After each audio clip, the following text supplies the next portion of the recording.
Bueno, vamos a ver en esta clase el teorema de Green. El teorema de Green relaciona dos tipos de integrales que nosotros vimos. Uno es una integral curvilínea a lo largo de una curva C y otro es una integral doble en una región D, ¿sí? Nuestra región D va a ser una región similar a esta que tenemos acá en amarillo y la curva C es la curva limítrofe de esa región D. Vamos a ver algo muy importante después, especialmente en ingeniería, y es que esto tiene una aplicación importante en mecánica de fluidos, ya que el teorema de Green nos va a relacionar dos formas distintas que hay de medir la rotación de un fluido, ¿sí? Cómo un fluido se mueve en cierta región, un fluido considerado plano, por ejemplo, puede ser un lago de poca profundidad, ¿sí? O un sistema en el cual pueda considerarse estados planos de velocidad, por ejemplo un flujo aerodinámico, ¿sí? de un alerón, por ejemplo. Entonces, la circulación sobre esta curva, si nosotros estamos hablando de un campo de velocidades de un fluido, representa una medida de cómo el fluido gira dentro de esta región D, o sea, cómo el fluido rota.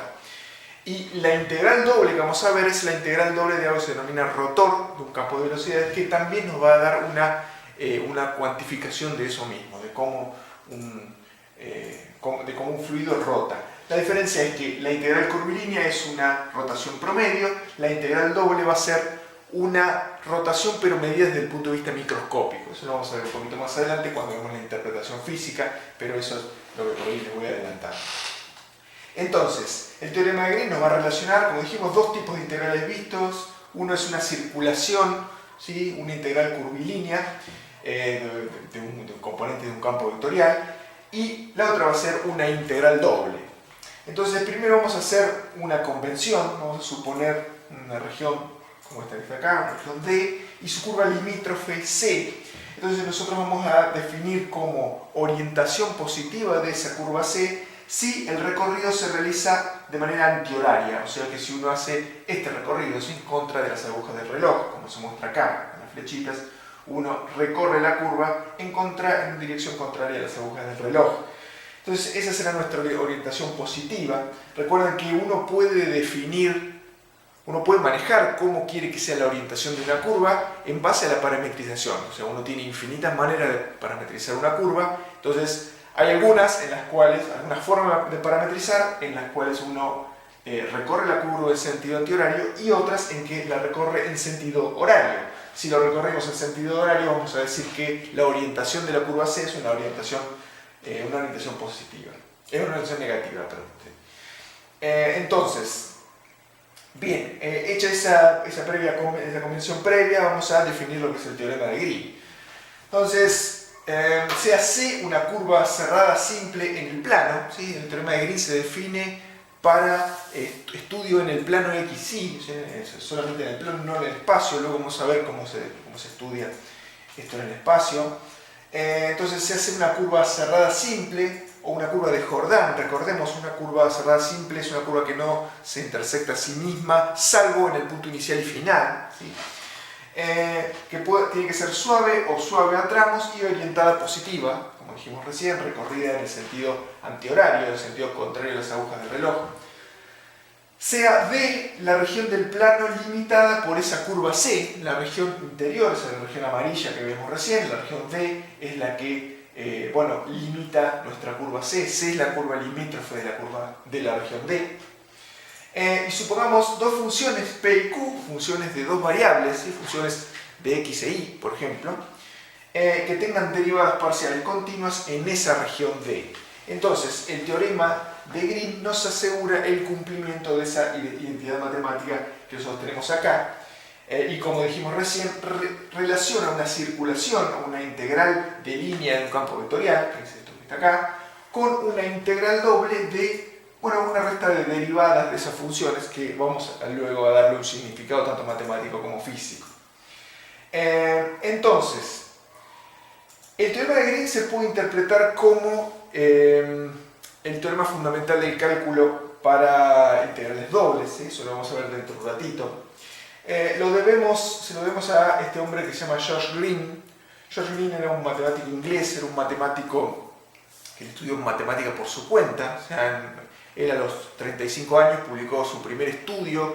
En ese estudio era un estudio brillante en el cual él relacionaba los conceptos conocidos de análisis matemático y otros no conocidos hasta el momento con electromagnetismo y electricidad. Estamos hablando del año 1800, o sea, la electricidad estaba recién naciendo.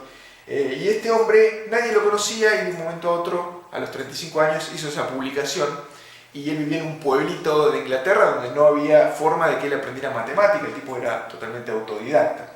Entonces, no había ido a la universidad, nada, o sea, solamente había ido a la escuela unos pocos años y él estudiando solo. No se sabe, es un misterio para los historiadores, cómo este hombre pudo lograr lo que hizo sin ningún contacto con lo que era la matemática del momento.